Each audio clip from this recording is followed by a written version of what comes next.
I don't know when I've had an easier job. I know that you know how pleased I am and Mrs. McKinney that we are able to have these two gentlemen here on the stage at the same time, and I know how pleased you are. So that's that. Mr. Welch.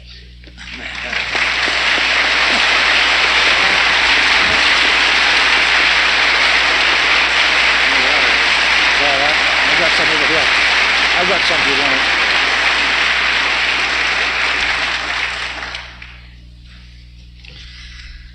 Good afternoon, ladies and gentlemen.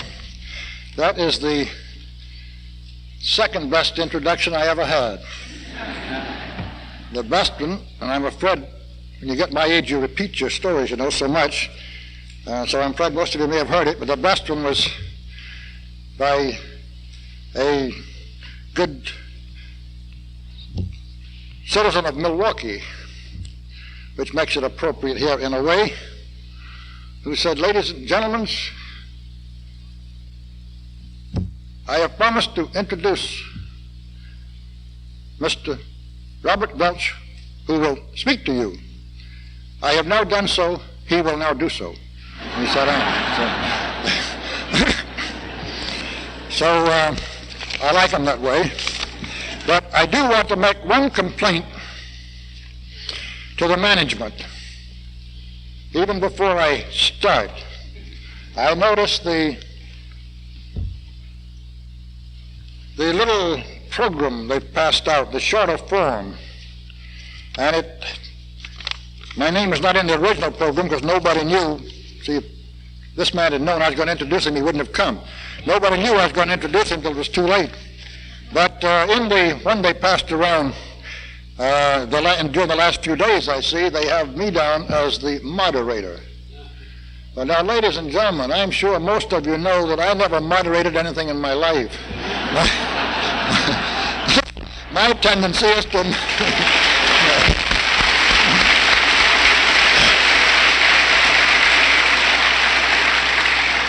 So I'll concede that I'm here only for introductory purposes. Now, there are many ways in which I might introduce your next speaker.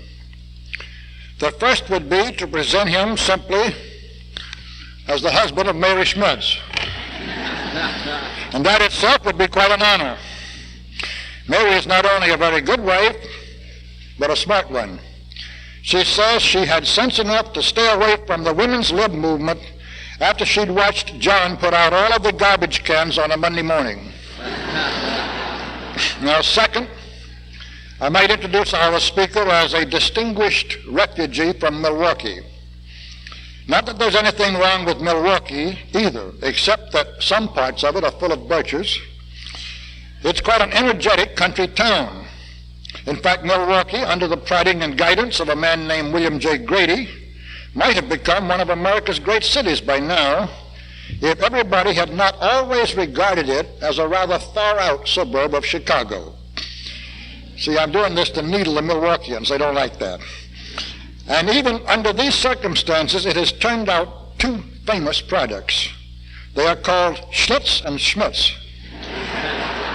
Now,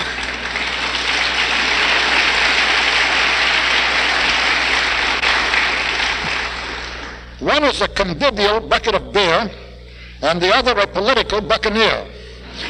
And each in its field is without a peer. And of course they know it. In fact, one of them has a slogan you're all familiar with, which says that when you're out of Schlitz, you're out of beer. While the other one proclaims that when you're out of Schmitz, you're out of gear. And we have one of the two right here. But we still have other things to say about him. Now, we might also introduce this gentleman as the leading American opponent of the lobby for zero population growth. You see, he has not only made speeches, written articles, and introduced bills in Congress on this subject, but he, as any leader should, is personally trying to set a good example in this area of population growth. It's true that we think he has an ulterior motive at work in connection with this matter.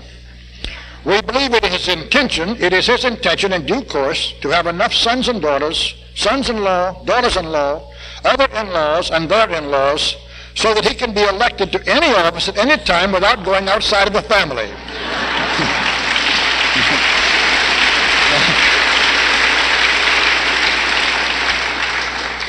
With regard to this prospect, however, we do want to warn our distinguished guest about what happened to a man we knew down in North Carolina some 50 years ago. Mr. Abel, as we shall call him, decided to run for sheriff of his county. Mr. Abel was quite well fixed as to the advantages that we have been describing. In fact, he counted up to 73 close relatives and relatives-in-law who lived in the county before he even filed his election papers.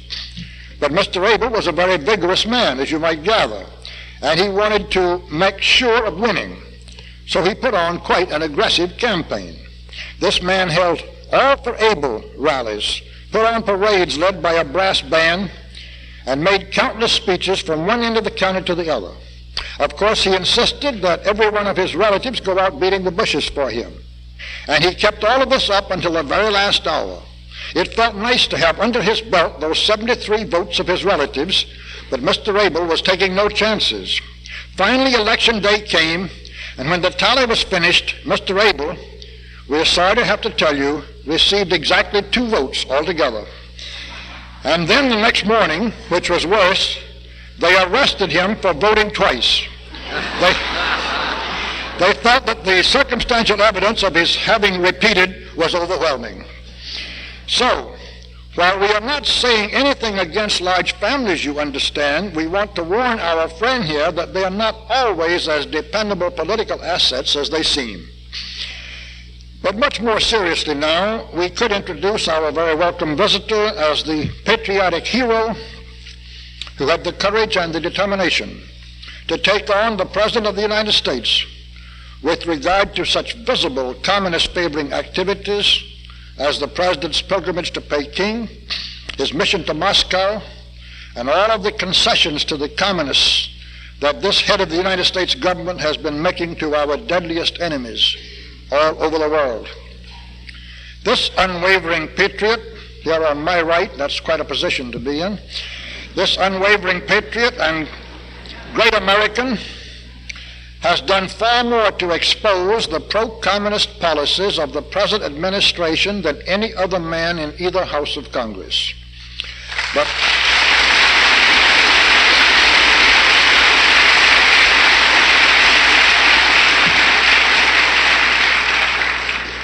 But we do not have to go into any details of that effort or of the concentrated, all-out drive to destroy him with which the President met this exposure.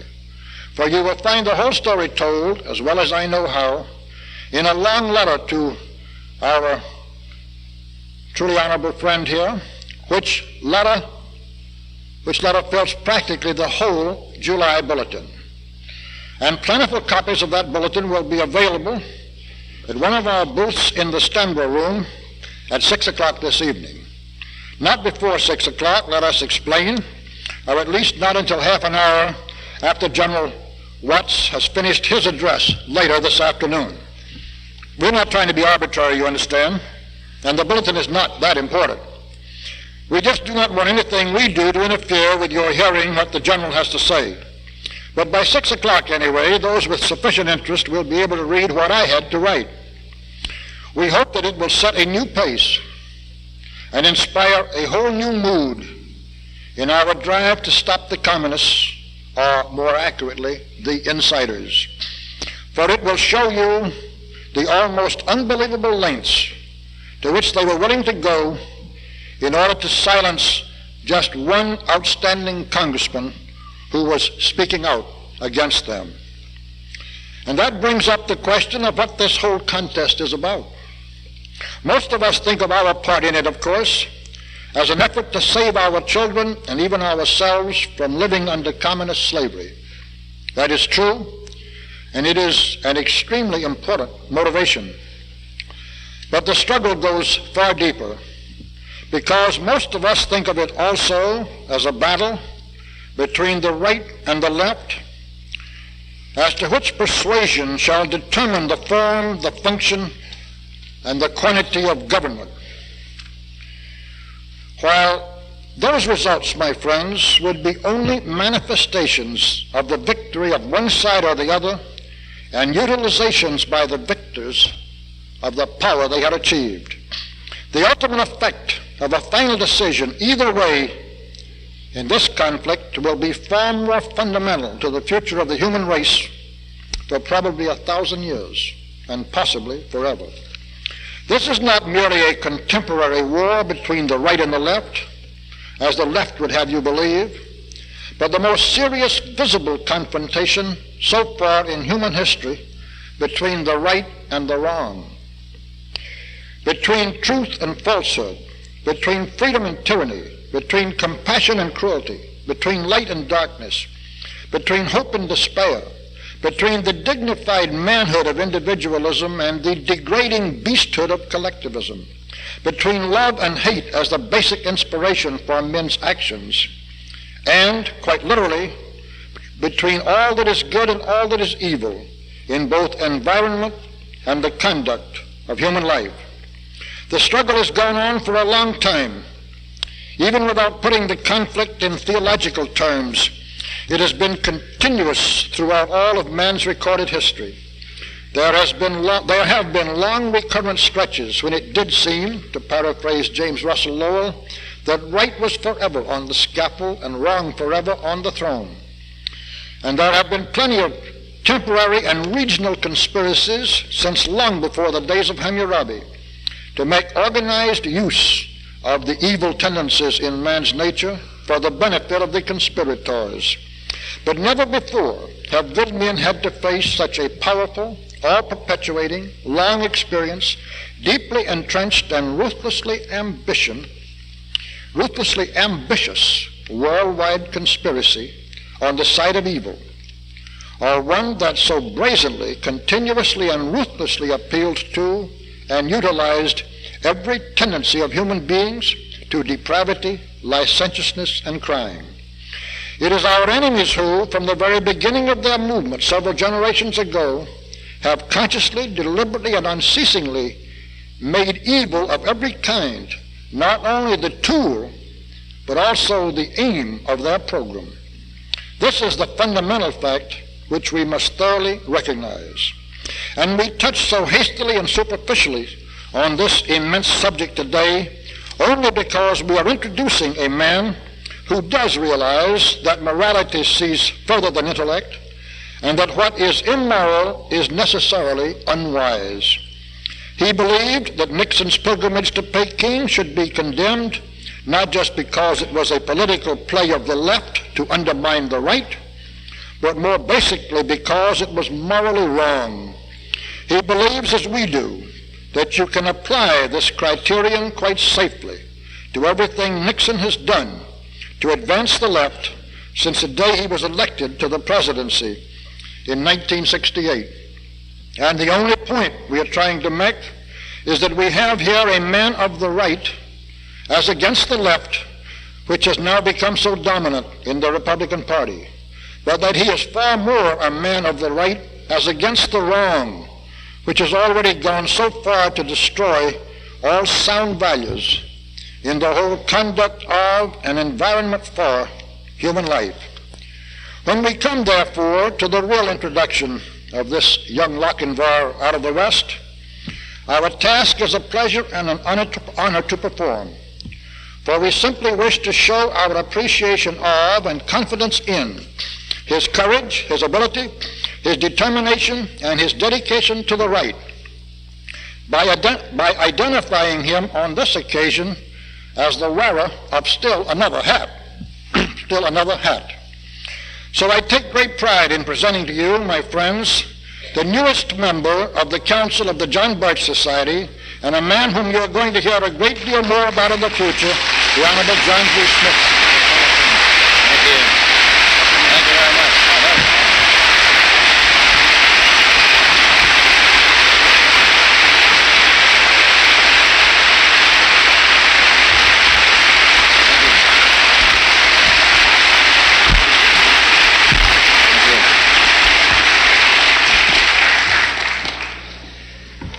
Mr. Welch, for the nice introduction and for the very much appreciated invitation, which I have accepted, to become a council member, which is one of the greatest honors I've ever had in my life. I would like to start out, I had originally intended on giving you a report from Washington under the title of The War We Are In. I have had so many requests from people and so many questions about the election that I scrapped my original speech, and I have come up with a different title. I do have a little bit of information from Washington, though. The latest word is that Henry Kissinger is going to make a secret trip to the United States. But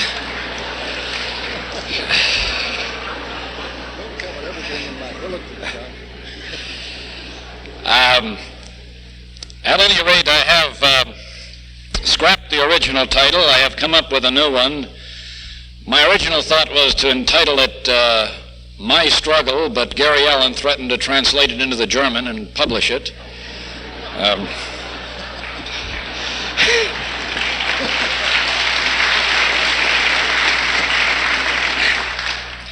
By the way, the speech I was going to give was a good speech. I'd gotten a lot of good comments on it. The last time I gave it, someone came up and they said, the person said, she was gushing all over. Said, "Oh, Congressman Schmitz, that speech was absolutely extraneous."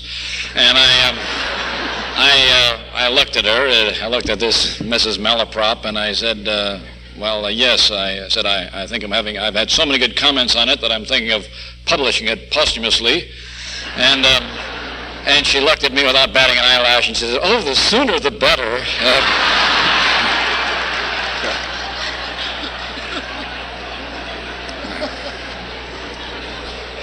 Now, before we get to the subject at hand, I would like to introduce my leading political advisor and the co-chairman of the Public Enemy Number 1 Committee to Zero Population Growth, my wife Mary. She's right here.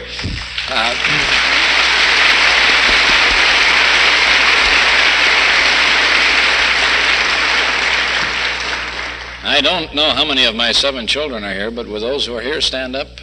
Here's 2 of them down here. 3. 1, 2, 3.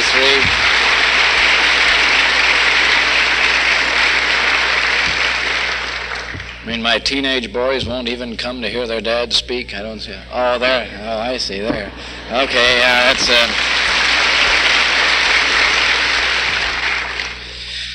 With them lowering the voting age, I can't realize it. Next election, I'll have 2 of my own voting. In fact, we might run them both for office and flood the field with Schmitzes. Who knows? At any rate, my wife, I commented that she's my leading political advisor. You may have read about her in that wire service story when I got up on the floor of Congress during the Equal Rights Amendment discussion, the so-called Equal Rights for Women Amendment, and I got up and I commented that my wife had ordered me to vote against that amendment because she refused to be lowered to the status of equality. And if you don't believe that there's more truth than humor in that, just look into that amendment. Seriously, I commented during the discussion with some of the women in my district that another reason I voted against it was that I didn't want my daughters drafted, and that's not funny either. In fact, the pushers of the amendment admit that all it would take would be one lawsuit, and they'd have to change the selective service law to give equal rights to women or men, depending upon your point of view, and the pushers of the amendment want that, and know that, and they have nothing against that, and that's exactly the equality they want. I think some of you who still haven't come around to the Equal Rights Amendment as part of the struggle we are in and who don't see its place in it, look at it from that angle. Well, let me just get into my new speech here. What I'm going to do is tell you a little bit about my background. I hate to be egocentric in this speech, but I would like to tell you a little bit about my own background. I'd like to tell you a little bit about the election, the recent election of just about a month ago, and then I'd like to, what is even more important, talk a little bit about the future, not only my own future, but the future of political conservatism. And I might start out by telling you that despite some of the gloomy faces that I've been running into here whenever they talk about my election, I am quite enthusiastic about the meaning of that election. And you may wonder right now when I said that what I'm going to come up with, and I'll let you hanging for about a half an hour or so while I give you the first 2 parts of my speech and let you just wonder how I can be enthusiastic about a primary well, call it a defeat, but I'll tell you a little while later why it doesn't have to be a defeat and will not be a defeat after all. Let me start out by telling you a little bit about my own background. As pointed out by the head monolith here, I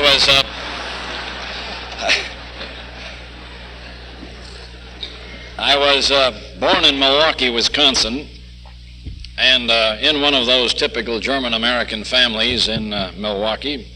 As a matter of fact, I grew up under some of those old-fashioned principles. My father was very proud that they never poured coal on our lawn, and for some of you who grew up there might know the significance of that. During the Depression, relief coal was poured on your lawn. When you bought your coal, it was delivered to your basement. And you could always tell who was on relief because the coal got poured on their lawns all the way down the line, and it was my dad's proudest boast, or one of his proudest boasts, that they never had to pour coal on our lawn. He always found some way of making a living even through the Depression and raising 6 children. And it was a type of pride in that old German-American community that is somehow lacking, not only in Milwaukee today, but elsewhere in the nation. I think we've seen the erosion of some of those old-fashioned principles that we don't have to elaborate on right here. But there was something else that I was taught in that old-fashioned German-American neighborhood and family, and that was that any time I pull this old hackneyed phrase that you hear over and over again from young people even today, but everyone else is doing it, my mother and father always reminded me that it doesn't make any difference what the others do, you do what's right. You know, and as I was in the Congress or in the state legislature, the words of my mother very often came back to me as I'd be ready to cast that sole or virtually lonely anti-vote. I recall what my mother said, it doesn't make any difference what the other boys are doing, you do what's right. But the reason I wanted to get into my background for a political application is to get back far enough to the old Wisconsin state fairs that I used to go to when I was just a 10, 11-year-old. And one of my most memorable occasions that did have a political application later on, besides my mother's admonition to do what was right, not what the others were doing, was the wrestling match at the state fair that Alan Stang talked about in the article in American Opinion. It was one of these wrestlers, for those who haven't read the article, there was one of these wrestlers who offered $1 a minute to anyone who would stay in the ring with him. His name was Jimmy Demetrol. I even remember it. It was vividly seared into my memory. And I, as a little kid, came there and watched this big husky Jimmy Demetrol challenge all comers, beat his breast and say, "Who'll wrestle me for $1 a minute?" And finally, there was, obviously he was a farmer, because he had bib overalls on. It never dawned on me that farmers don't wear their bib overalls to the state fair. They wear their good clothes. But there he was, everything except a sign on that said, "I am a Wisconsin farmer." And he said, "I'll wrestle you." And Jimmy Demetrol said, "No," he said, "I'm not going to wrestle any hayseed." And all the hayseeds, I mean the other people there, booed, and they said, "Look," he said, what do you mean you're not going to, don't call him a hayseed, you wrestle him, he's just as good as anyone else." And on, this, to make a long story short, this went on. He said, "Well, first you got to prove that you can wrestle. You got to wrestle with the masked marvel here." And after about 3 different preliminary matches, finally Jimmy Demetrol would wrestle the farmer, and he lost to the farmer, and justice triumphed, and all of us at spending 15 cents a match. And I worked hard mowing lawns in summer and shoveling snow in winter and doing various odd jobs to get those 15 cents, but I blew it all at the wrestling matches. And I was thrilled, and I really had quite an experience of watching good versus evil. And year after year I came back spending my 15 cents until I got old enough and a little more observant that one day I noticed him taking off those bib overalls, and underneath the bib overalls were wrestling tights. And it was a great shock to me to think that this hayseed would have wrestling tights on under. And all of a sudden it dawned on me, because he was not the only one. There were others. There was a Negro who came on who got insulted for being a black, and the people booed again, and he wore a fez, and therefore he was really a prince from somewhere else. And but he talked just like the downtown Negroes in Milwaukee. But at any rate, it finally dawned on me that the whole thing was a fix, that these people in the crowd, the farmer and the Negro, all worked for Jimmy Demetrol, or they all worked for the same guy. That here we were running in and out, and by golly, there it was. I was spending all my time and money at the state fair at this wrestling match, and it was all a fix, it was all run, and there weren't 2 sides at all. Now, I forgot about that temporarily when I went through high school and college and through the Marine Corps, until I got into politics. And suddenly, As I grew up in politics, I began observing the same thing. I saw an analogous situation to the guy taking off the bib overalls, and there he had on the wrestling tights underneath. And they were the same type as Jimmy Demetrol was wearing. They were out of the same wardrobe. And I'd like to just comment on that. But first, let me just mention while I'm talking chronologically, I skipped over very lightly, finishing high school, going to college in those good old days when we were interested in, and I hope the Mormons and the teetotalers will excuse a Milwaukee German-American when we were interested in beer drinking and others and studies and such things as that. But at any rate, we were interested in our schooling. I never missed one day except to take an ROTC examination, or a military examination. It's the only class I ever missed in college, and one reason, and perhaps the very good reason, was that I was paying my way through. I wasn't going to cheat myself. It's another lesson I learned about when you give something, supposedly something for nothing. But I was also part of that old generation that when I was a senior in college getting ready to graduate, I joined the Marine Corps. Instead of burning my draft card, and I went to the Marine Corps, even though I had scored high enough in the draft deferment exam to stay in graduate school, there was a war going on. I didn't know that the war was a fix also, that it was a no-win war. It was a war, and my country needed me, and so I went in 1952, exactly 20 years ago. And 20 years ago, I was down here at Quantico, Virginia, in Officers Candidate School. I didn't know really what I wanted. I went in for 2 and stayed for 8 years. In the last 3 years of my 8 years active duty, I taught at the leadership school at El Toro. And one of the courses I taught was a course in communism. Another one was a course in American government. And there's an old saying in teaching, or in education, that if you want to learn a subject, there's no better way of learning it than teaching it. And I became what my superiors regarded as one of the Marine Corps' experts on communism. It was during that period that I first heard of the John Birch Society. I was teaching on active duty between 1957 and 1960, and I was one of the Marine Corps' experts on communism, and people asked me about this new group that they had heard of, the John Birch Society. And I looked into them and I said, by golly, maybe there's something to that. I had gotten to the point in the late 50s, until the John Birch Society came along, I had gotten almost to the point of despair. As I commented, there's no better way of learning a subject than teaching it, and I was teaching communism, and I knew communism, and I began to almost despair. Quite frankly, I am much more optimistic now than I was in the late 50s. As a matter of fact, some of you have heard me tell the story before, but in the late 50s, I told my wife, and we had just 2 boys, and the third one was on the way. We didn't know it was a boy, but it was to become our third boy, sitting right here in the first row. And I said, Mary, things are bad. I don't know if we can save this country. We're going to find some little backwash area. We're going to find some place out of the way. We're going to find some country that the conspiracy, that communism could care less about. And we're going to just, Mary, I said, I've been looking it over, and we're going to move to Ireland. Now, that's quite funny, isn't it? It's quite funny. I'm glad I didn't do it. By the way, have you heard the story about the little girl bouncing the ball down the streets of the city in Ireland? She's bouncing and singing a little ditty. And the ditty was rather inflammatory, at least to a priest that she bounced the ball past. She was singing, the Protestants own all the houses, the Protestants own all the houses. And the priest said, no, little girl, can't you find something a little less inflammatory? Can't you sing something that we have in common with our Christian brethren here, rather than something that'll inflame things further? And so she came up with something that pleased him temporarily until she rounded the corner, but she started singing, Christ was born in a stable, Christ was born in a stable, and a smile came over his face until she rounded the corner and he heard her singing, Christ was born in a stable, because the Protestants own all the houses.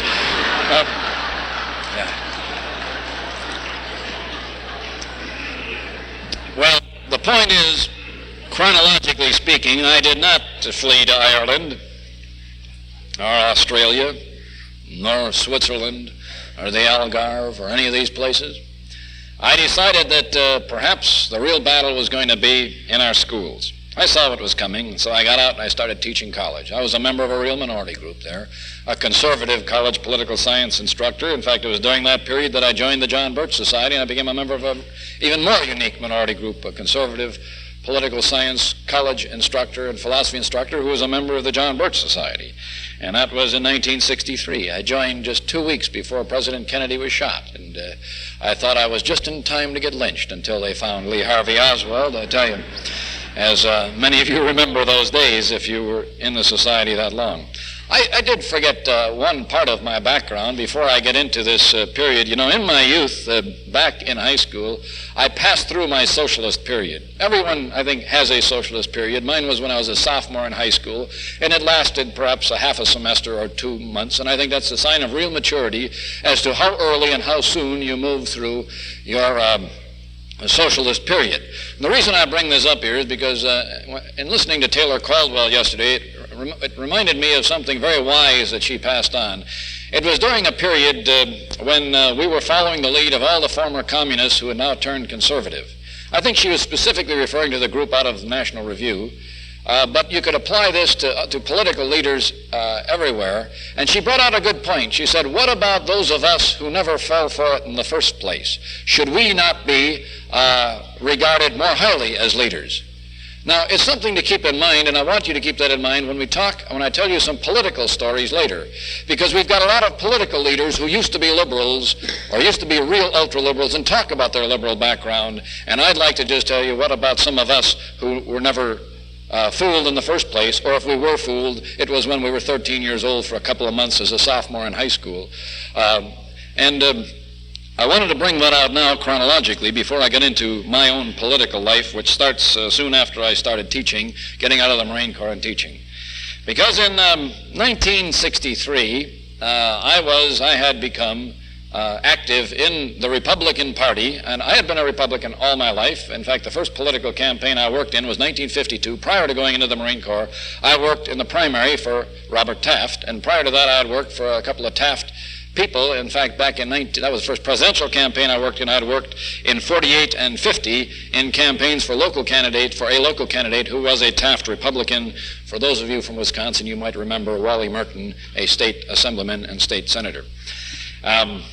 So when I got out of the Marine Corps and I could get back into politics again, it was natural that I should go into the party that I had been traditionally associated with prior to my entry into the Marine Corps.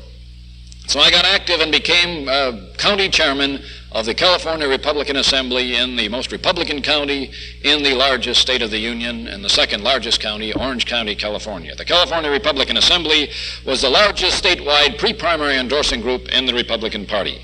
It was one of those volunteer groups, and it had been historically the old Earl Warren organization. But as we organized it in fast-growing conservative Orange County, the local unit was a conservative organization, and I, at the ripe old age of 32, going on 33 years old, found myself as county chairman of the California Republican Assembly in Orange County. Now, it's at this point that I'd like to get into politics, and I asked Mrs. McKinney if it was all right if I gave a little political speech here. She said, go ahead, you give it. I'd like to tell you some behind-the-scenes things that perhaps I held back on in the past because of the fact that I was a Republican office holder. We hate to think that some of us gutsy people hold back on anything, don't we, Mr. Welch? But I will say this: if there are many there are many benefits of the election in June, of last month's election, not the least of which is that the shackles of the Republican Party have finally been broken. And I'd like to tell you a few stories that I used to tell people, but not in such public meetings as this. Let's go back to 1958, my first California election. I moved to California in 56, went overseas, and came back permanently in 1957. 58 was the first election I really followed in California, and I would like to just give you a little political history to make a point to bring us up to modern history, where we have this great decision to make right now. Where do we conservatives go from here? It's an individual decision I have to make, and many of you have been wondering ever since my election, too, what this means for the conservative political movement in the country. And so let's look at the election of 1958. This was the election in which we had musical chairs played out in California. Senator Bill Nolan decided to go back and run for governor of California. We had a Republican governor of California by the name of Goody Knight. So to make a long story short and to oversimplify for the sake of time here, they decided, Bill Nolan said, well, you can run for Senate, I want to run for senator. Whatever his reasons were, many people speculated that he thought that governor of California was a better stepping stone to the presidency, or others said it was simply that he had to come back and run the family enterprise, the Oakland Tribune, the newspaper in the Bay Area, and it would be easier to run it as governor of California because of the recent death, I believe, of his father or whoever was heading the newspaper at that time. But whatever the reason was, Senator Bill Nolan, decided to leave Washington, D.C., and go back to California and run as governor. The people of California did not take very kindly to this case of musical chairs. And so it happened that they defeated both Bill Nolan for governor and Goody Knight for senator. And Clara Engel became our senator, and Pat Brown became our governor. Now, Pat Brown should have never been elected governor. It was a typical case of someone backing into a position. And so Pat Brown became governor by default. People voted against Bill Nolan and Goody Knight because they didn't like these big people sitting back in a smoke-filled room and deciding to switch seats. The people liked to have something to say about who's who, and so they defeated both of them. Now, that's oversimplifying the election, but most political pundits, as they call them in the press, would say that that's a pretty fair analysis of the election, whatever their motives were. And so Pat Brown came into office. Well, then let's look on to the next election. That was 1958. 1960 was an interesting election, and this is the election in which Vice President Richard Nixon, who was on the ticket, on the Eisenhower ticket, and I remember that back in 52, the first election I took place in. I remember my father-in-law supporting the ticket in 52 because he didn't like that Eisenhower, because he was a liberal, but after all, he was running along with that good young conservative from California, Richard Nixon. Now, many of you might remember that election. You know, there's an old saying in Sacramento when I was in the state legislature. There was an old timer up there who said, you know, if you get once you get the reputation of being an early riser, you can sleep till 11. And so, at any rate, that young congressman who had become senator, and I'd like to tell you a little story about him becoming senator as a flashback here. When he ran for Senate against Helen Gay Hagen Douglas, and this has never been published before or spoken before, but when he ran against Helen Gay Hagen Douglas, he established a reputation of being a hard-hitting anti-communist and really put her on the pan for being a pinko. You all remember that? Now, let me tell you a little inside story on that. The Nixon campaign for Senate had bogged down in the financial sector. It was running out of money. The big money men in California were not going to support that campaign because it was not hard-hitting enough. It was not a campaign accusing Helen Gay Hagen Douglas of her pink and leftist associations. And a man who is still very active, in fact, was one of my political contributors, although he does not live in my district, was one of my financial contributors, tells this story, and I'll leave his name out because he does not want it revealed at this time. But he tells the story that he personally was asked to raise money for Richard Nixon. He said he wouldn't because the campaign was too weak. He wasn't using the best issue he should against Helen Gay Hagen Douglas. And he finally said, I will. I'll raise money. And he raised thousands of dollars. He said, but when he told the messenger to take this cash up to senatorial candidate Congressman Nixon in Bakersfield, California, he said, you make him promise, and it may have even been that he had to sign, that he would use the money for only one thing, radio spots, and at that time TV had not really come in, although TV was around, but it hadn't really been utilized politically, for radio spots for only one purpose, nailing Helen Gay Hagen Douglas for her leftist affiliations. And it was either take that money or not. Richard Nixon had no choice. It was either no money or money for a hard-hitting anti-communist campaign. He took the money, ran the hard-hitting anti-communist campaign, and defeated Helen Gay Hagen Douglas, not because he wanted to, but because his political or his financial contributors wanted him to. Now, Mr. Welch, I bet you never heard that story before, did you? These are some of the stories from behind the scenes that now that I lost the primary, they can be told, you see. You see already some of the advantages. Now let me tell you a few other behind-the-scenes stories. Let's move on to the election of 1960. Well, there's one that wasn't behind the scenes at all. You all remember about after he won the primary, or rather after he won the nomination, how he flew to New York and they revamped the platform at the request of Nelson Rockefeller, and people wondered, what was this all about? Remember, there was a Goldwater boom in 1960, even then, as early as 1960. I remember I was for Goldwater in 1960, and Barry Goldwater said, no, conservatives, let's all get behind President Nixon for unity. Remember the unity pitch of 1960? And so we all went along in 1960 with the Republican platform because Barry Goldwater told us, and even when they had Lodge as vice president, and even when he flew to New York, and they scrapped the conservative platform and took on a liberal platform at the insistence of Nelson Rockefeller, we still went along, and we had the unity pitch, and there it was. Okay, that was the election of 1960. Now the election of 1962. Now, let me have a flashback to state politics again. Remember, I had commented that Pat Brown had backed into the governorship. He didn't really deserve it. Anyone could beat him. But who did we have now? The three big Republicans in the state of California had recently bit the dust politically. President Nixon in 60, Goody Knight, former governor, and Bill Nolan, former senator. All of them had lost in the last two elections, and so who was there to run against Pat Brown? And it was going to be an easy victory because Pat Brown had backed into the position. Okay, fortunately we had a very good candidate. He was the Republican leader of the lower house of the state legislature by the name of Joe Schell. Joe Schell was the ideal candidate. He was young, a former football star, married into a very wealthy family. He had everything going for him. Good looking, good speaker, good background, good conservative voting record. He was just what we wanted. And Joe Schell started to launch his campaign, but he said, there's only one thing that might foul it up, and that is if Richard Nixon decided to run for governor, even though no one could see a reason why a former presidential candidate would want to run for governor of California, but they thought, what if he does? And so he called up Richard Nixon, or he contacted him, and Richard Nixon said, no, he was not going to run for governor of California. And he said, well, I would like you to tell all the Republican political leaders in California about this because they are a little hesitant in backing me because they think you might run. And so they had a meeting. And they sat around, and it was all the political and the financial leaders of the Republican Party of California. And in front of all these people, former vice president and presidential candidate Richard Nixon told these people that he was not going to run for governor of California. And so Joe Schell launched his campaign.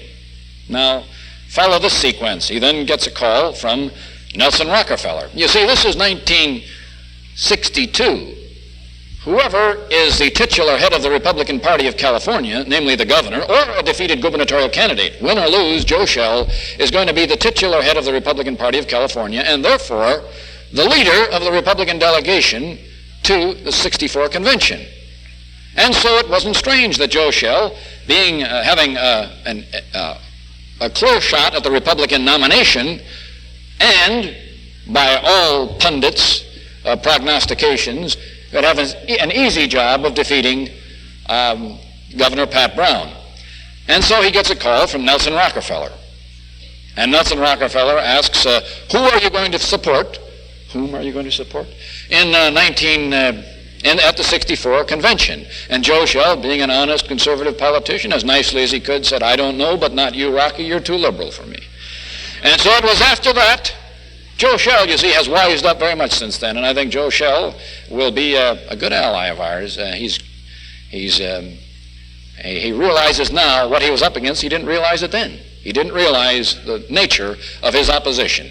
It should have started dawning on him soon, around the time I'm speaking.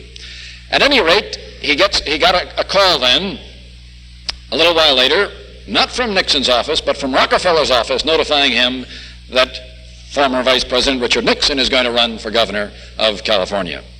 Now follow the sequence. Nixon is not going to run for governor. Schell tells Rockefeller that he won't support him in the 64 National Convention, and then Rockefeller's office notifies Joe Schell that Nixon is going to run, after all, for governor of California, despite the fact that he told all these leaders that he wasn't.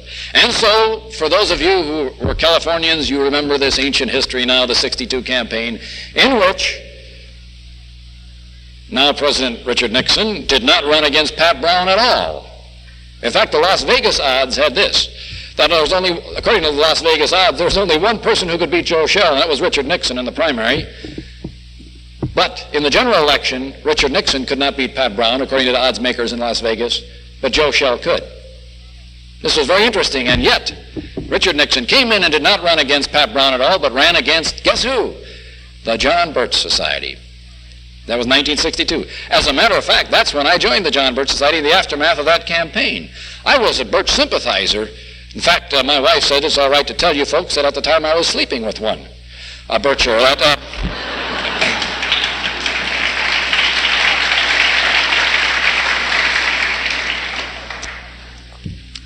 But I couldn't believe it. I couldn't believe it that Richard Nixon did not run against Pat Brown at all. He ran against the John Birch Society. Over and over again, his speeches were against the John Birch Society, not against Pat Brown.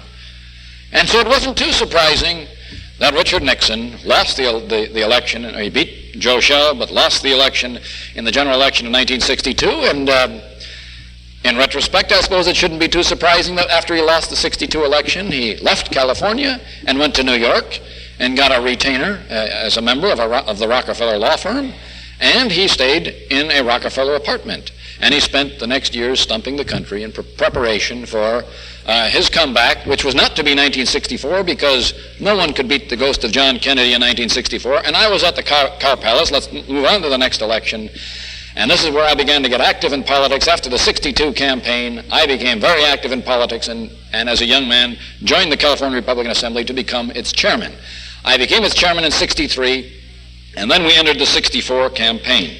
I'll tell you this, as an observer at the Cow Palace, that's when the recall of the Jimmy Demetrel fights came to my mind. I had the feeling that that was a fix, and yet I couldn't understand why they would want to allow a conservative to be the nominee. But in retrospect, it's quite easy to see why they wanted a conservative to be the nominee in 64, because they could show to us that forever and ever, that conservatives cannot win.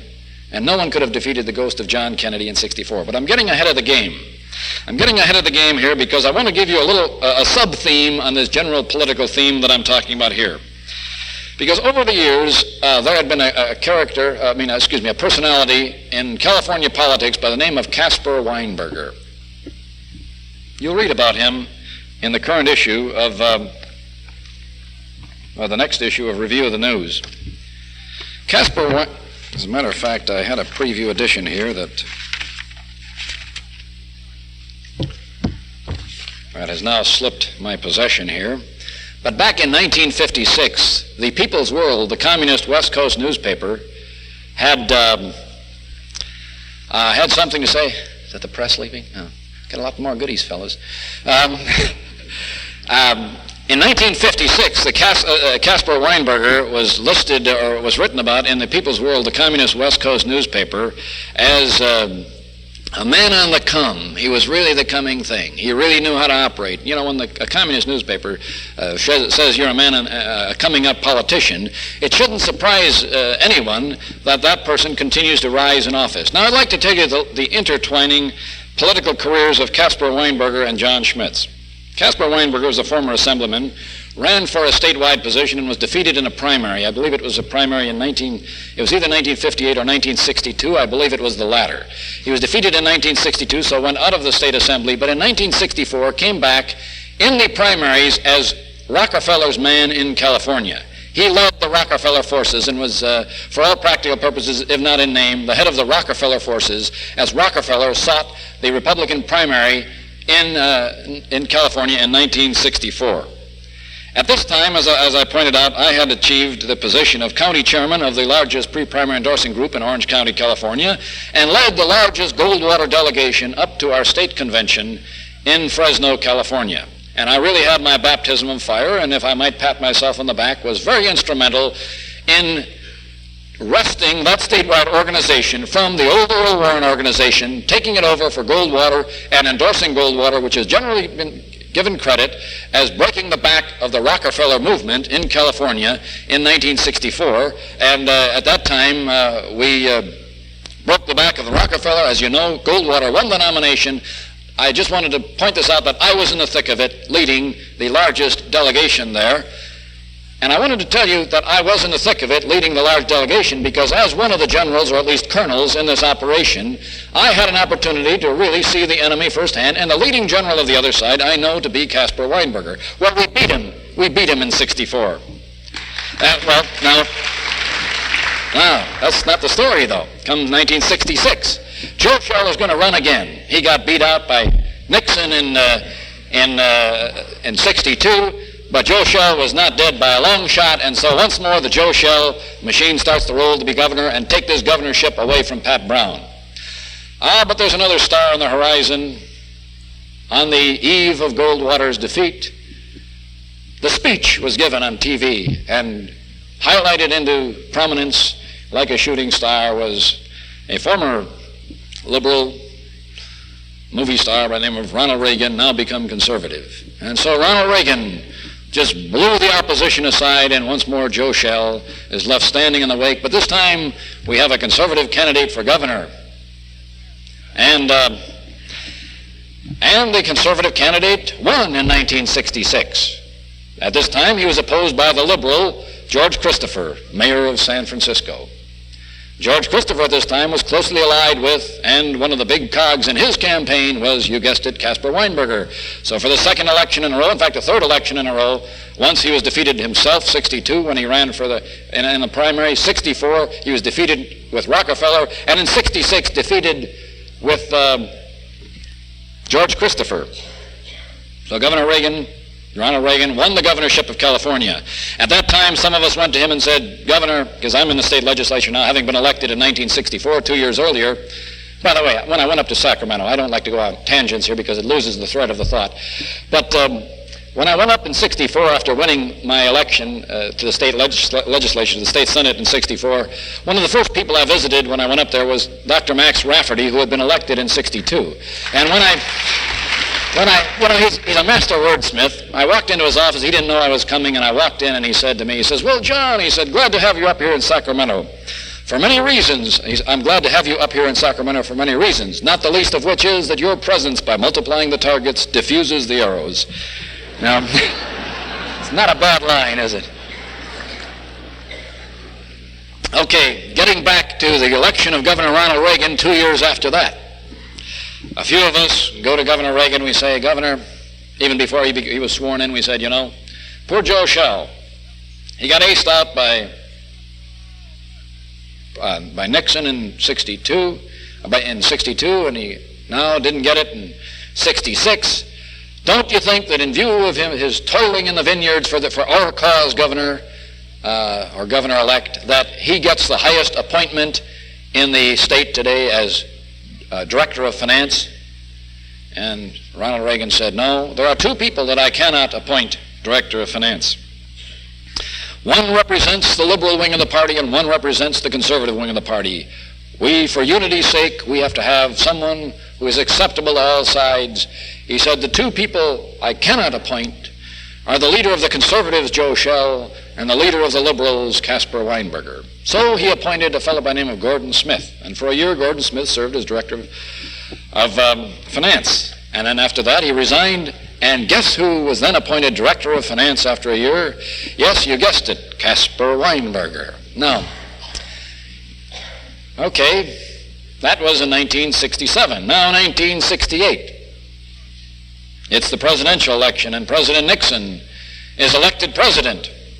And so he goes to Washington. And who goes to Washington with him to head the FTC? To prove that you can have conservative appointments in Washington under the Nixon administration. What do you mean? You don't think we've appointed conservatives here? Well, we've got Ronald Reagan's own Director of Finance here in Washington now. Trot him out, Caspar Weinberger.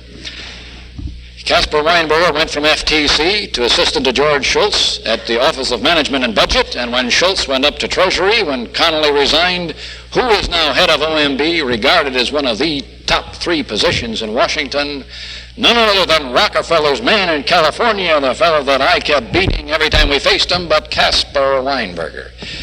As head of OMB, every organization. Now, the reason I tell you this story is because here was a man marked out by the people's world, back as a rise, up-and-coming, a man on the come. He's really got something going for him.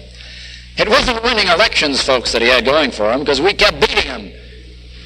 But somehow, the fact that he was always on the losing side of an election as the conservatives were winning, he kept going up, even to the point of being appointed to the top appointment in California by the very man who a year previously said he couldn't appoint him. Very strange indeed, isn't it? Well, I could go on and tell such stories, but let's come up with the campaign of 1972 now. You see, meanwhile, Congressman Jimmy Utt died in 1970, or in March 1st of 1970, and at the time, I'll call them the insiders, whoever they are, were getting ready to launch a campaign to defeat Jimmy Utt. After all, he kept embarrassing them by putting in such perennial resolutions as getting out of the UN and the Liberty Amendment. You remember Jimmy Utt, my predecessor. And so, in 1970...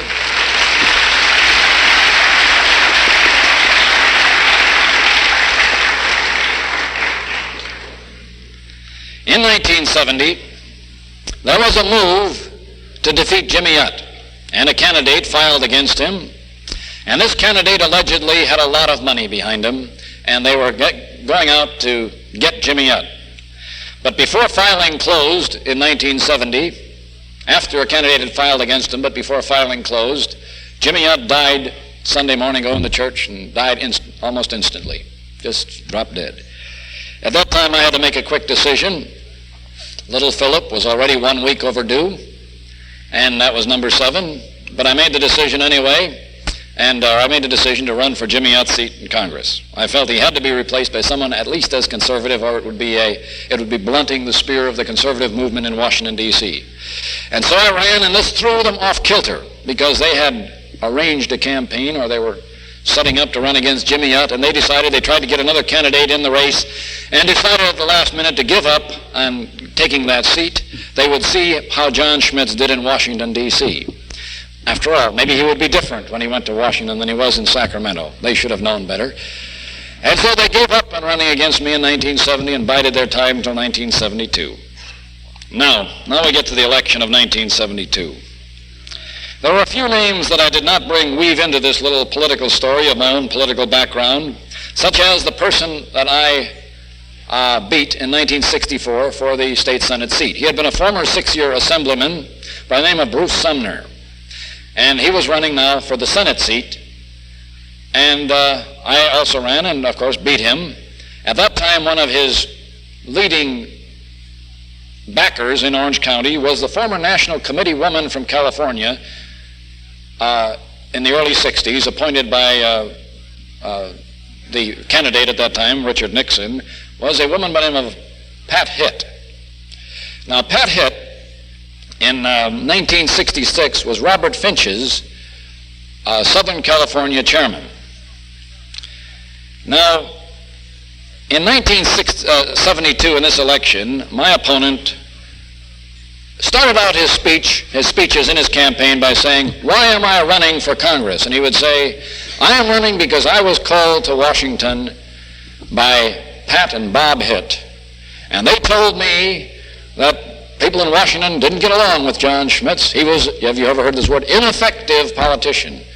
You know, you bet your sweet petunias that I didn't get along with Pat Hitt's boss, Elliot Richardson, or I didn't get along with Bob Hitt's boss, Secretary of Interior, Rogers Morton." You can read about both of them in Gary Allen's new book, Nixon's Palace Guard. Bob Hitt and Pat Hitt were brought to Washington when Robert Finch was made head of HEW. After all, she had been his Southern California chairman in 1966, and so in 68, when Finch went to Washington, along went Bob and Pat Hitt. Bob Hitt is the administrative assistant to Rogers Morton, and Pat Hitt is one of the leading appointments in this department of HEW. It was this couple who called my opponent to Washington, D.C. to tell him to run against me. Now, let me just clear up something for those of you who are not Californians and who are not as finely attuned to Republican Party politics as you might be. Pat Hitt doesn't do anything unless it's okayed, if not originated, by Robert Finch. Robert Finch does not do anything unless it's originated from, or at least okayed, by Richard Nixon.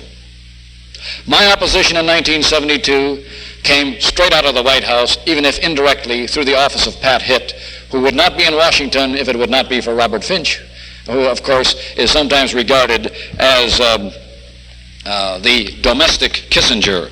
As a matter of fact, Gary Allen in his book here quotes the liberals Evans and Nowak in 1968 saying, "The best reasons for believing that Richard M. Nixon, who owes his election to the South and border states, may move to the left is the counsel being given him by Lieutenant Governor Robert Finch of California. Finch is telling close associates, as well as Nixon, that the 1968 election will be the last to be determined by the unyoung, unblack, and unpoor. To keep from being strictly a one-term president, Finch tells Nixon he must reach out his hand to the left." Now, this, of course, is Robert Finch. And this, of course, is the Finch team. And this is the group that went out wholeheartedly to get me. Now, I'm not going to get into the bulletin. Mr. Welch in the bulletin has a pretty good, in fact, only those who know Robert Welch very well could say that a person across the country can have a greater insight into that election than many people living right in the county. But Robert Welch has done so in the bulletin. So I'm not going to get into all the things. I'm not going to comment on that completely non-coincidental, or anyone who believes that this is anything other than a coincidence would believe that Kissinger was sick in Pakistan when he was in Peking. When the presidential or the Republican primary started out in New Hampshire with a trip to Peking and ended up in California with a trip to Moscow. That, as my wife will say, when she was walking precincts for me the Thursday before the election, the Tuesday, she would walk and say, in effect, will you please vote for the president's leading critic, while they're watching him on TV in a speech before the joint meeting of Congress on what a great thing he has done for peace in the world. Now, that's a little rough, folks. You know, some of you say, oh, isn't it terrible that someone upset John Schmitz? You know what people used to ask me in Washington? They'd say, how's your opponent? My colleagues in Congress would say, how's your opponent? What's he like? I said, you know him very well. He's President of the United States. And I tell you, let me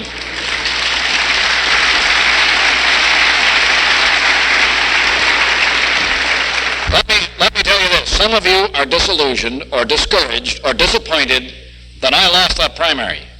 But look at it this way. I did not lose to the county assessor of Orange County.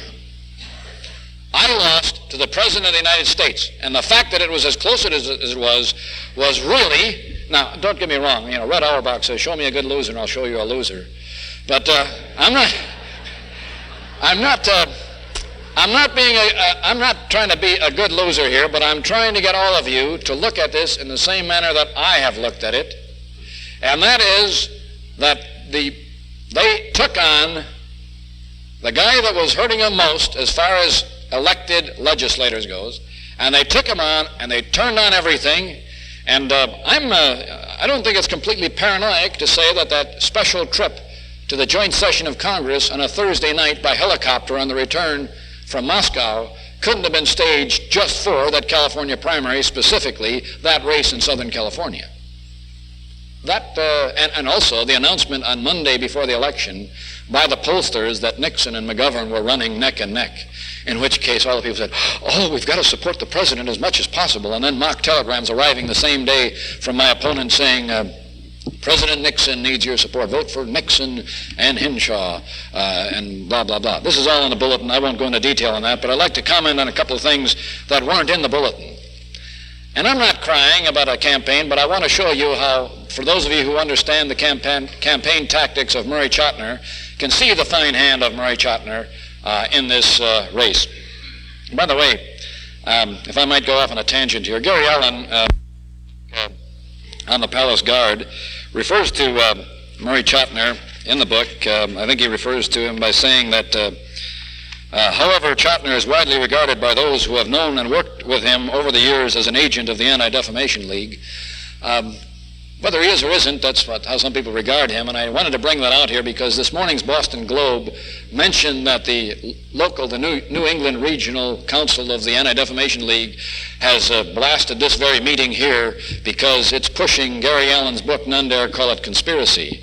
By the way, I got a letter from the Anti-Defamation League 1 week before the election asking me to retract my introduction of that book because of this rehashing of anti-Semitic sentiments, and I wish you would just pick up a copy of their letter and my letter as I put them into the congressional record.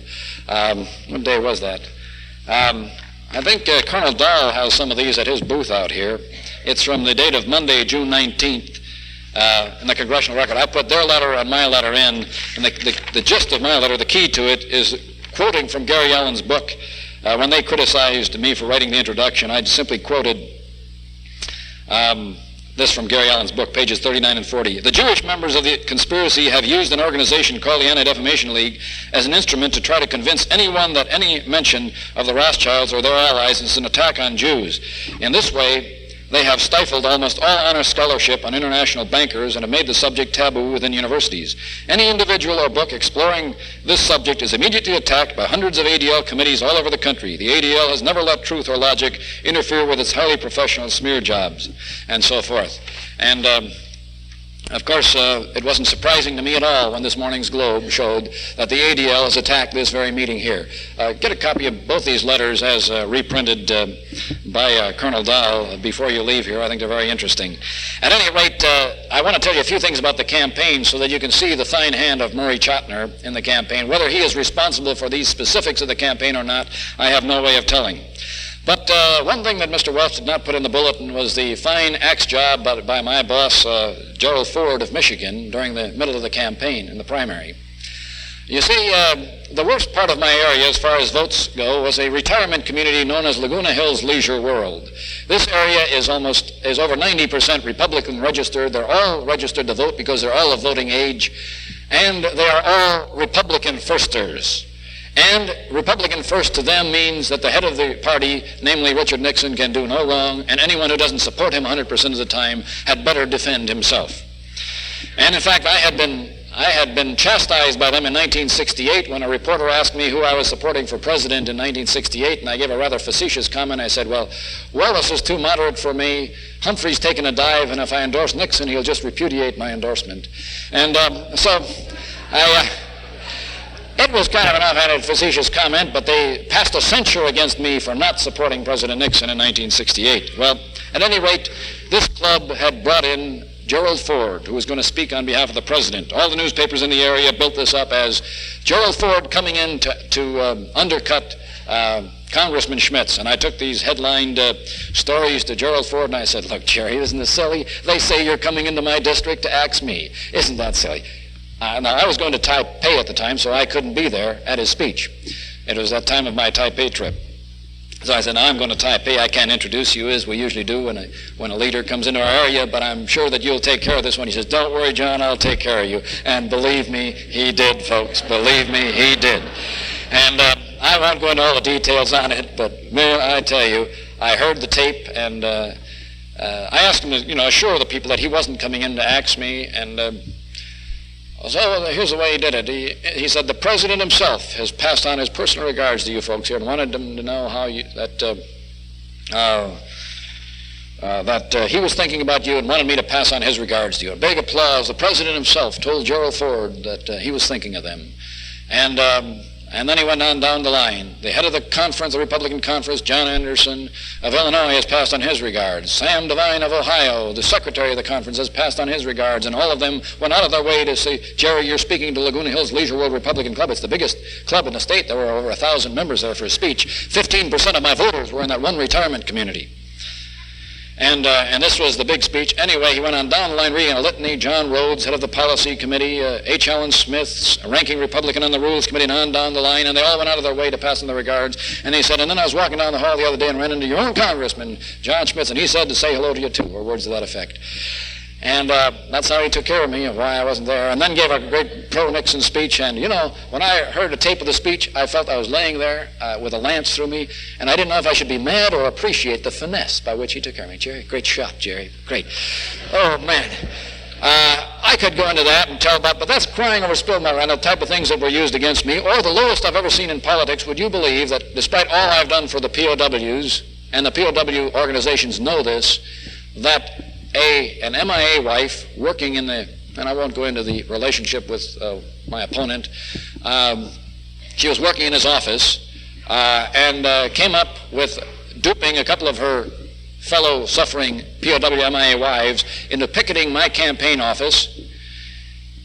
This was the Friday before the election. At that time, a reporter, or a photographer reporter for the LA Times, a photographer for the LA Times Orange County edition showed up. They were only there for 5 minutes, long enough to have a series of pictures taken. The story then appeared on the front page of the second section of the Orange County edition of the LA Times. Not one picture, but pictures all across the front of the top of the front page. Mind you, the Saturday before the election, on POW MIA wives picketing Congressman Schmitz's office. Now, by the time the POW organization could react to this, and they did by having a special meeting Monday night and sending me a telegram Tuesday, election day, chastising those people for abusing their organization, and they did not speak for the organization, and complimenting me for all the work I had done for the POWs and MIAs as one of their leading spokesmen in Congress. Of course, that was Tuesday when I got the telegram. We got it to a few radio stations, but it was over by that time. And there was, as I say, the front page of the second section, and I haven't seen anything that low in politics in my 8 years in running for office of using POW MIA wives in a political campaign, timed in such a way that it was even too late to run full-page ads explaining our position, because Friday afternoon was the deadline for full-page ads or ads running in the newspapers between then and election time. And it was timed perfectly. And as a matter of fact, the leading opposition newspaper in my district wouldn't even touch the story. They said it was such an obviously political ploy, but the LA Times ran it, and it was run by a fellow who had been Robert Finch's PR man. He is now a political editor of the Times. He had been Robert Finch's PR man when Robert Finch ran for lieutenant governor in 1968. His name is Howard Seeley. By the way, he had been put in the race against John Rousseau and was a defeated candidate by John Rousseau in the 1960 primary, and was put in the race, according to John Rousseau, by, at that time, Vice President Richard Nixon, to assure that John Rousseau would not get the nomination. And this man shows up as political editor for the LA Times in Orange County after I was elected to the state senate, and although had been fairly fair on many of his stories, at the time when I needed fairness the most, came up with what I consider the lowest political blow anyone could ever deliver, using POW wives and working in concert, obviously, with the reporter, because even the real opposition press wouldn't lose that story. Okay, wouldn't use that story. Anyway, these are a few of the little stories on it. Now, where do we go from here? I've got about 5 minutes before we get to the general. And what now? Well, I am not going to make any political announcements, because I am a California candidate, and California would be the place to make political announcements. But I'm going to throw out a few options to you folks, and I think you may be able to figure out which one I'm going to do. And so I'm going to make a non-announcement. There are several things I could do at this time. I could shove off to Australia, Switzerland, the Algarve, Ireland. I am not going to do that.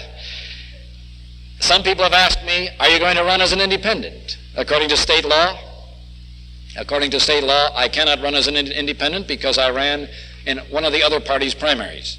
And only a person who did not vote in the primary elections can run as an independent.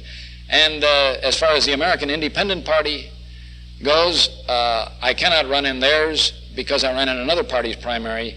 Whether my wife will be able to run as an American Independent Party candidate, I do not know. But we'll check all these things out about independence. That's not what...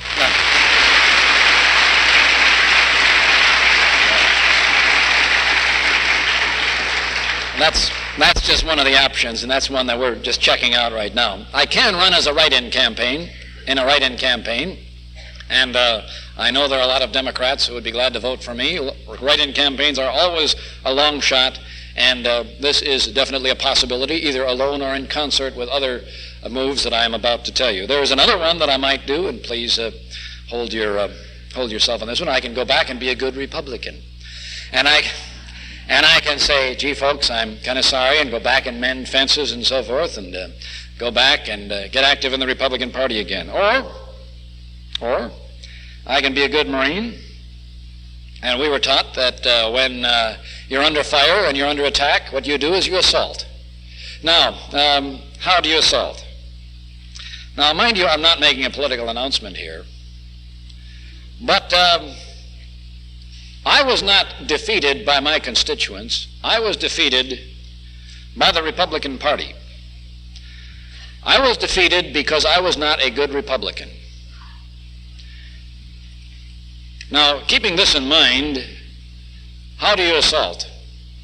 2 years from now, let me get back from there. Remember when the president made his announced trip to Peking, and a lot of Republicans and some conservatives and a lot of conservative Republicans said, we complained about it. That's when I hit the headlines, and other people started complaining about the trip to Peking. Not as many as we thought. You know, I've often told people, I don't know who I'm madder at, the people who shot me down or those who didn't come out of the trenches with me.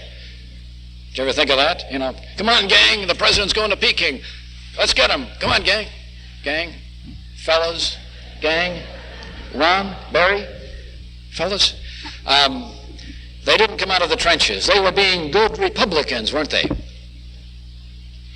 Have you ever stopped to think, as I had stopped to think, after my defeat, I took a week off to just sit and think and run a few things through the computer. that maybe the time is ripe right now for a true alternative to the one-party, two-headed system. Now, granted, there is. I'm not saying anything against the Wallace campaign, but the American Independent Party is an extension of George Wallace, and as well it should be. George Wallace represents the South, but he represents more. He's carried Michigan. He represents and I mean this in the best sense of the word, a reactionary vote. Just as many college students, so many voters know something is wrong, but they don't know what's right. They are ready to be solidified. They know something's wrong. Even the McGovern vote indicates that people don't like the establishment. It's just that they don't know what motivates the establishment. If there was ever a time in American political history, now mind you, I'm not making a decision here, this is one of the alternatives. If there was ever a time in American political history that the time was ripe for a real, and I hate to use these hackneyed liberal phrases, bold new move politically, it's right now. And by what that I mean, now just let me give you a good example. Whatever happens in November is one thing. But as I said before, if that election did one thing to me, it broke the shackles from the Republican Party. No longer do I have to defend deficits in 4 years bigger than the previous 8 years under the Democrat administration.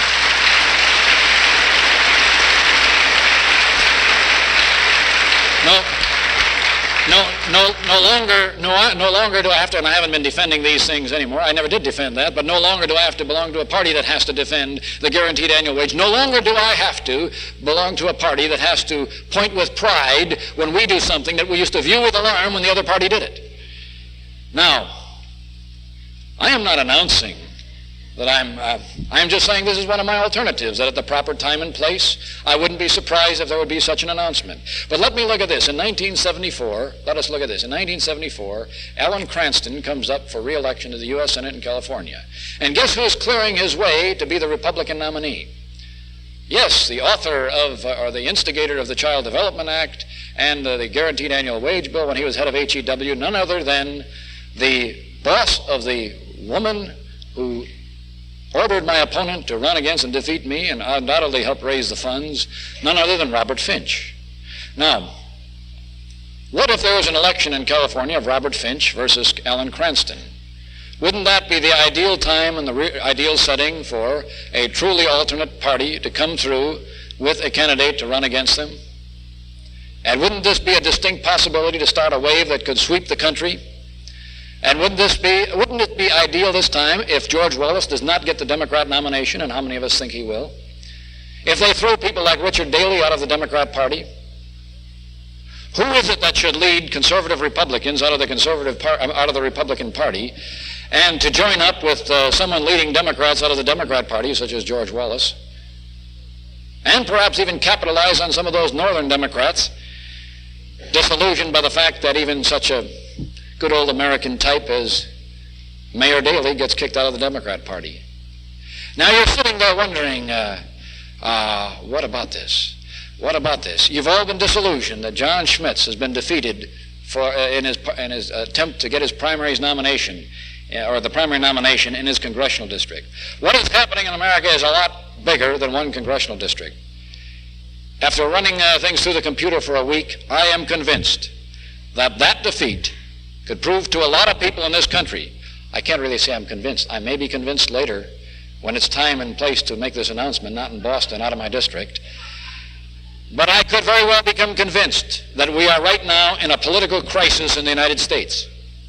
And if I go back to simply wait and run for my seat 2 years from now to try to take it back, that's one thing. But why not capitalize on the conservatives' feeling around the country? A lot of you allowed a type of despair to set in, didn't you, when you heard that I was defeated in the primaries? Oh, what can we do now? There are a lot of people. Where can we go? Think about it. Run it through your computer after a while. What about if all through the country we took advantage of what's going on not only in the Democrat Party but in the Republican Party? Bob Dole, when many of us decided to leave the Republican Party, said, they'll be back. Where can they go? They've got no place else to go. Remember that? Well, why can't we have another place to go? There was once a time when a couple of Whigs were sitting around saying, hey, we ought to really have a party that stands for something in view of what's going on today. You know, our campaign was a well-run campaign. I didn't lose because of a lousy campaign. It was a well-run traditional campaign, the best traditional campaign I'd ever run. It was my 9th campaign. We had won every one, hands down.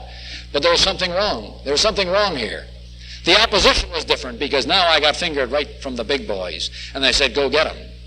And you cannot win a defensive campaign. I was not running, as I said, against my opponent there. I was running against Richard Nixon and everything he represents.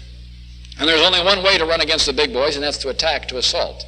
And there is no party on the horizon right now, or there is no party right now that is really nailing the enemy, Now, there is a great possibility in George Wallace, if he does not get the Democrat nomination and goes and plays it to the hilt and uses his campaign as a real educational campaign. I am convinced, as I was convinced when I was a Marine Corps officer, trained to be a Marine Corps officer, that when you're pinned down under fire, you can win by assaulting. What they want us to do, what they want me to do, since they've defeated me in a primary, is roll up and go away and die and go off someplace, go back to school, teach, or something like that, which I'll do temporarily. But that isn't what we ought to do. That isn't what I'm going to do. That is, if this were someplace other than Boston, and if I was in California, and if I were making a political announcement at the proper time and place, one of my options would be to say, that isn't what I'm going to do, because I'm going to come back stronger than ever. And I'm not necessarily going to be shackled to a party, to the Republican Party, that feels that its role as the conservative party is simply to run socialism more efficiently than the opposite party. Now,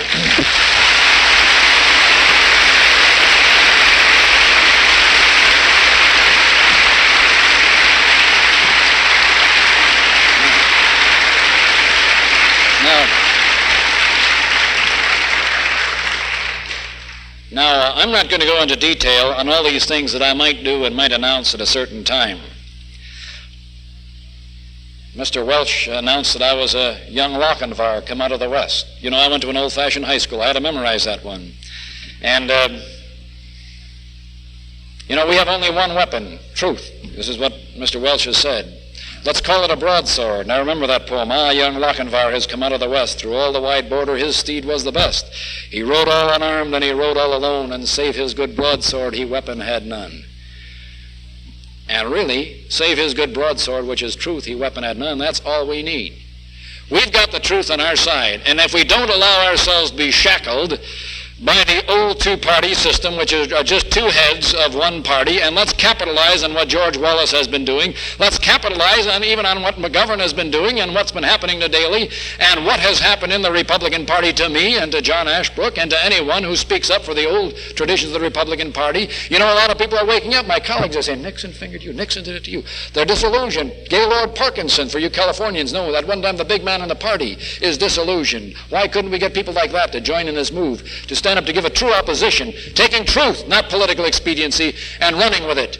And why don't we take my non-nomination by the Republican Party and take it as the occasion for a real flip? Let's drop all this business about running traditional political campaigns as I tried to do. Let's go and take that good broadsword of truth and let's run with it. And you know, I'm a Marine and I was taught to assault when things are rough. And let's assault, and let's remember what that swabby told us Marines when we were laying on the deck. I'm speaking of years ago. It wasn't really me. That's the one you're waiting for. Hey,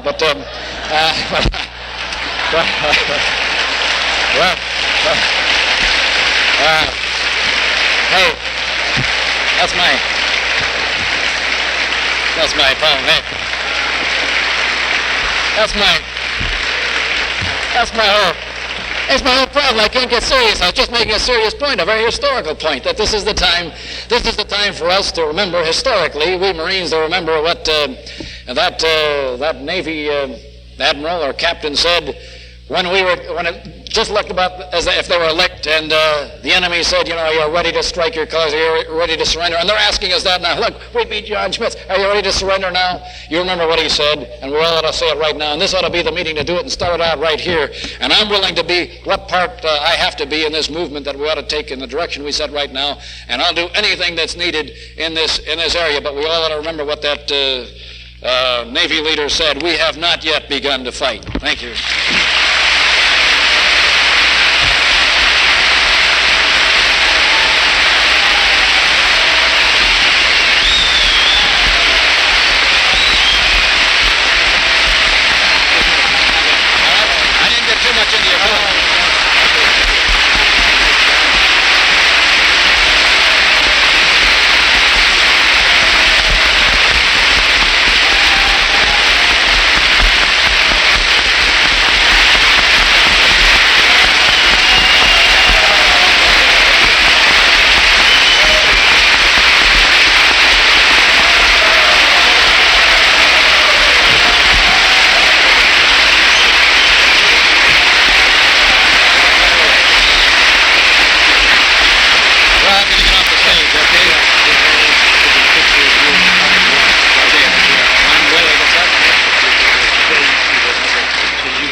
appropriate.